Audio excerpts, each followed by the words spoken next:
Overlooking the mighty Pacific Ocean, Lima is the capital and largest city of Peru.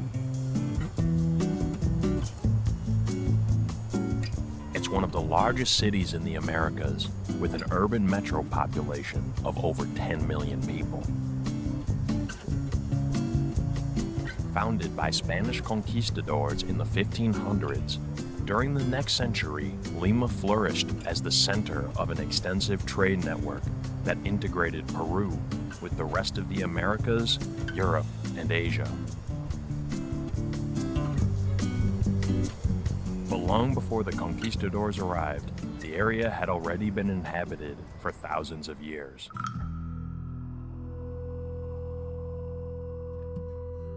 This is PUCLLANA.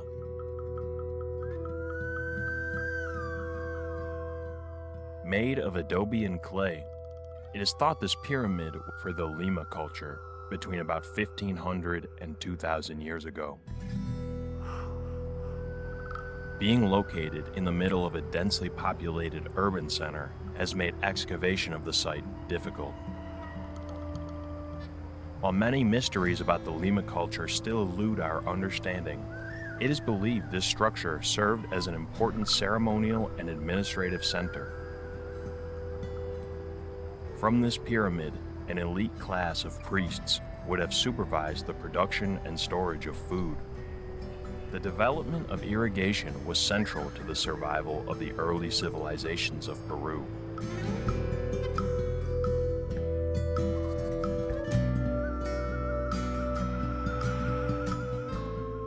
The Atacama Desert stretches 1,000 miles down the west coast of South America, crossing the borders of Chile, Argentina, Bolivia, and Peru.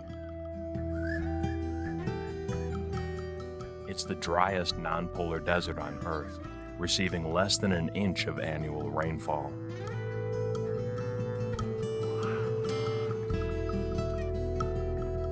Nestled among these giant sand dunes is HUACACHINA. HUACACHINA means weeping woman in Quechua, a reference to the lagoon's mythological origins.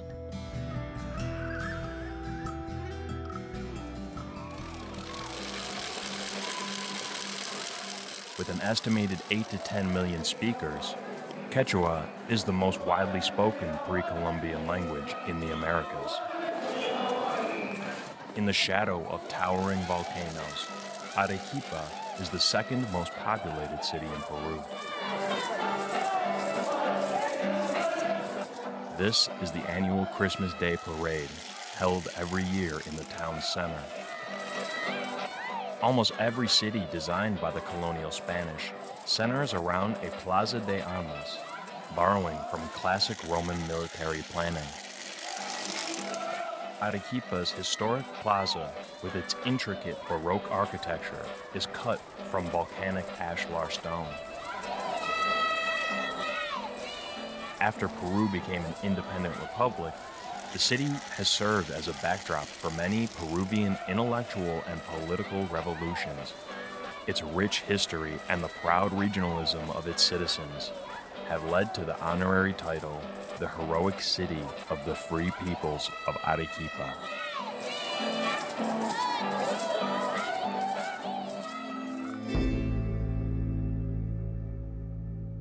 For many Andean cultures, Lake Titicaca was the birthplace of humanity. Straddling the borders of Peru and Bolivia, it is the largest lake in South America. With an elevation 12,000 feet above sea level, it is often called the highest navigable lake in the world. The city of Puno lies on the Peruvian coast of Lake Titicaca.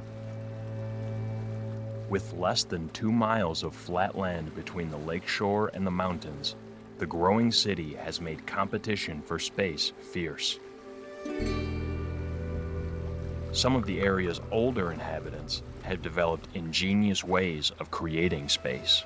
The Uros people live in a still-growing colony of self-fashioned floating islands in the middle of the lake. This pre-Inca culture originally created the islands as a defensive tactic in ancient times. The Uro consider themselves the rightful owners of the lake and its waters. The grass islands are made of multiple natural layers harvested in Lake Titicaca.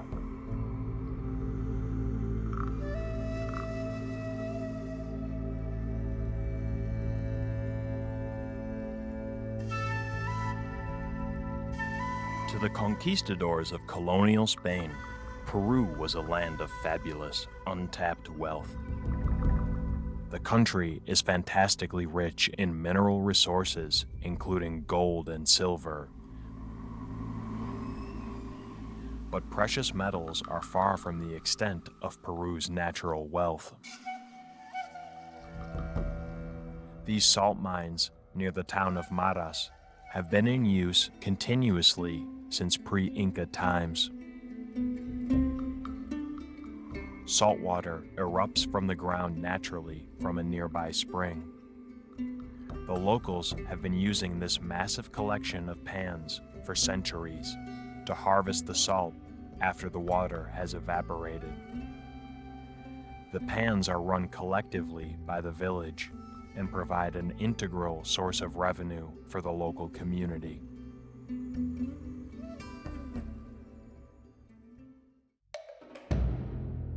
In 1533, after several failed invasion attempts, Francisco Pizarro and an army of 500 soldiers finally entered Cusco, capital of the Inca Empire. Pizarro would later write to King Charles, calling Cusco the most beautiful city he had ever seen in the Americas.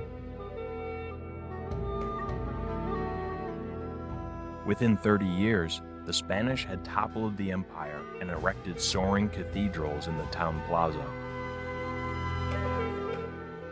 Although today European colonial architecture dominates the city skyline, what lies underneath is even more impressive.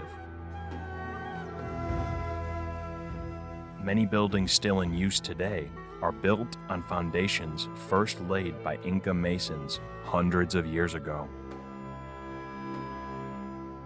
Composed of massive stone blocks, the ancient walls around the city were built entirely without the aid of mortar.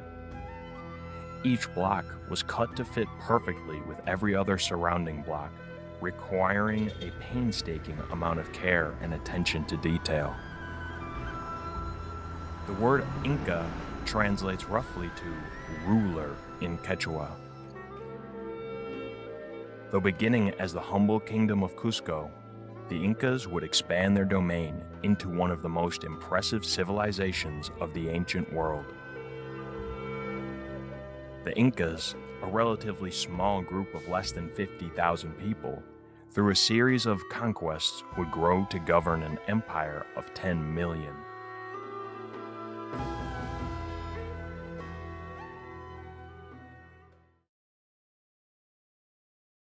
An even more impressive display of Inca masonry overlooks the city at SACSAYHUAMAN.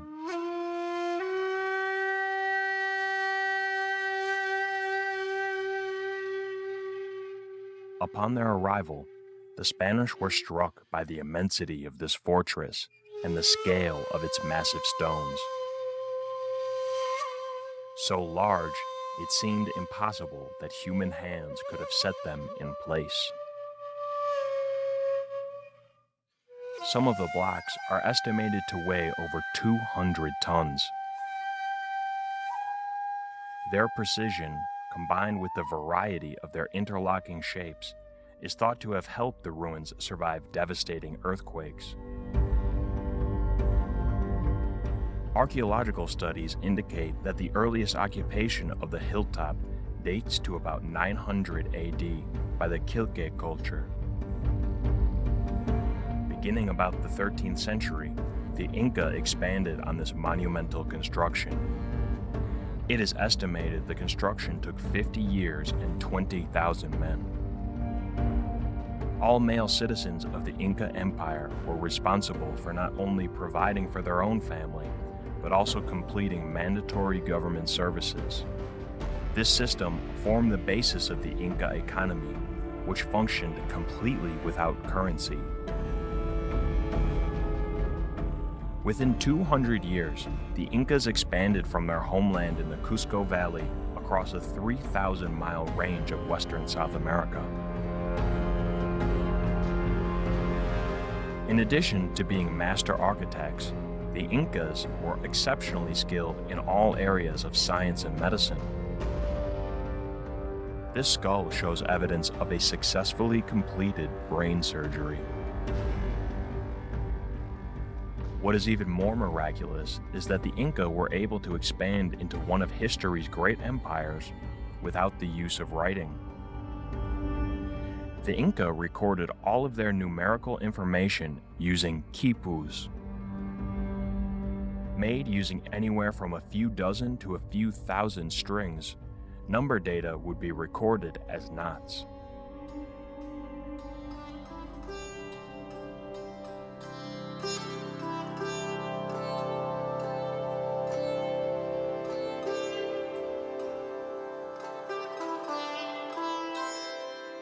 The Urubamba River Valley has served as a breadbasket for Andean civilization for centuries.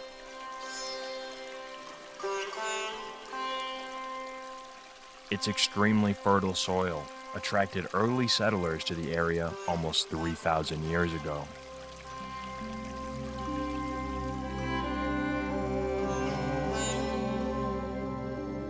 Ollantaytambo is home to some of the oldest continuously occupied dwellings in South America.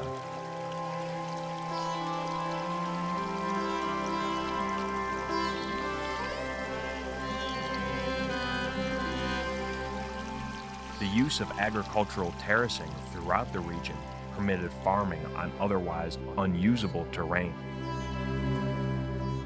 The varying platform height created individual microclimates, allowing different crops to be cultivated higher or lower in the structure.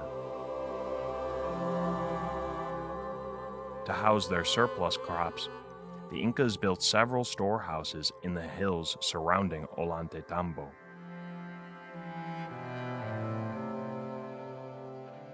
In addition to its important agricultural function, it is believed these ruins were also important as a religious site. As the massive Inca Empire expanded, their syncretic religion grew to incorporate the stories of their conquered people. It is believed that these unfinished remains were the beginning of a temple to the sun god Inti.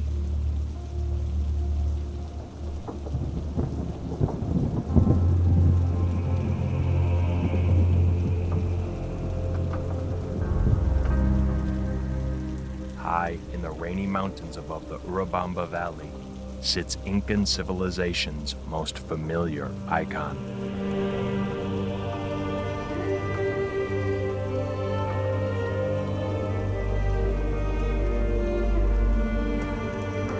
Machu Picchu.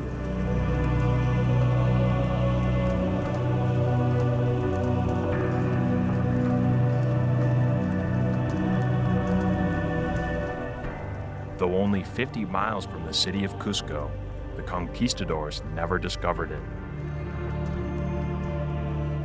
Its remote location, high in the mountains, shrouded in mist, kept it hidden from the outside world for centuries. Although known locally, it remained completely unknown to the outside world until American historian Hiram Bingham brought it to the international attention in 1911. Most archaeologists believe that Machu Picchu was constructed as an estate for the Inca Emperor Pachacuti in the 1400s. Pachacuti means reformer of the world.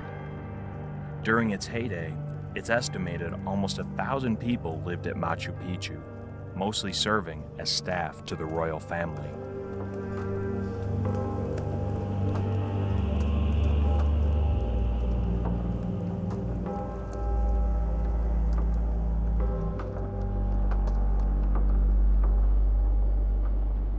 Of all the great Inca ruins, PISAC is perhaps the most impressive.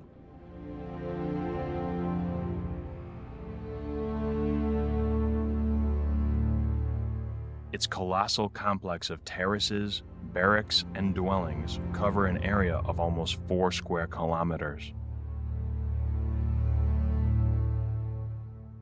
Despite leaving behind some of the most impressive feats of engineering in history, the purpose of many of these Incan superstructures continues to perplex us. With military, religious, and agricultural structures, the primary purpose of the site remains a puzzle to historians. While its exact functions remain a mystery, one theory suggests PISAC was designed to control a route which connected the Inca Empire with the border of the rainforest.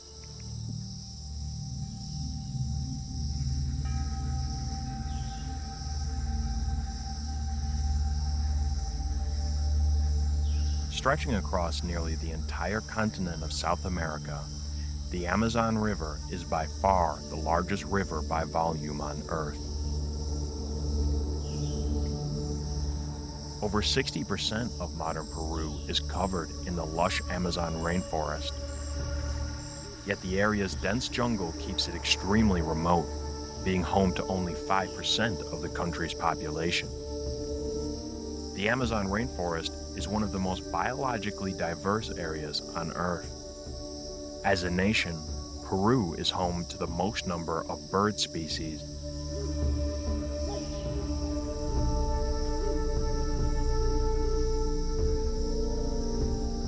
But some of the river's inhabitants are a little less keen on standing out.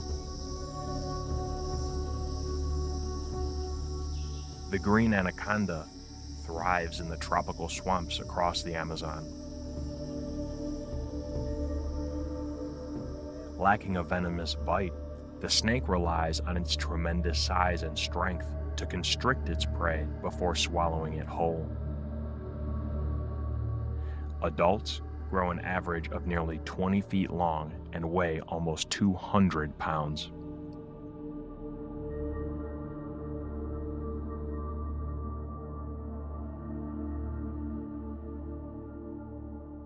Iquitos is known as the capital of the Peruvian Amazon. It is the largest city in the world that cannot be reached by road. In the late 1800s, the city became the center of export of rubber production from the Amazon basin. The remains of many large steamships lay abandoned on the river's banks, slowly being reclaimed by the jungle. Today, the city of Iquitos is home to 500,000 people. Almost a fifth of the population live here, in a district called BELEN.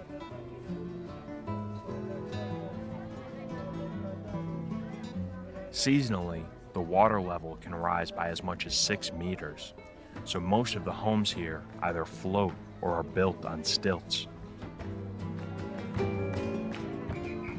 As the largest city in hundreds of miles, Iquitos is a vital trading nexus for the people of the Amazon. Many inhabitants of the smaller surrounding villages come daily to the open-air Belen marketplace to buy, sell, and trade. Anything you can dream of is for sale.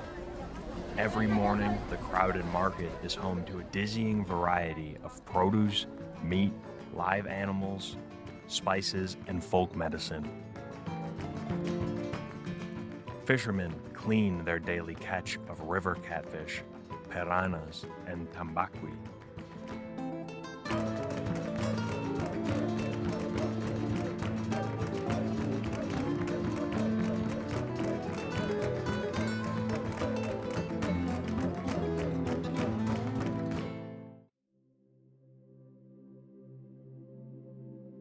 After a long day of trading in the big city, the merchants pack their things and prepare for the long journey home.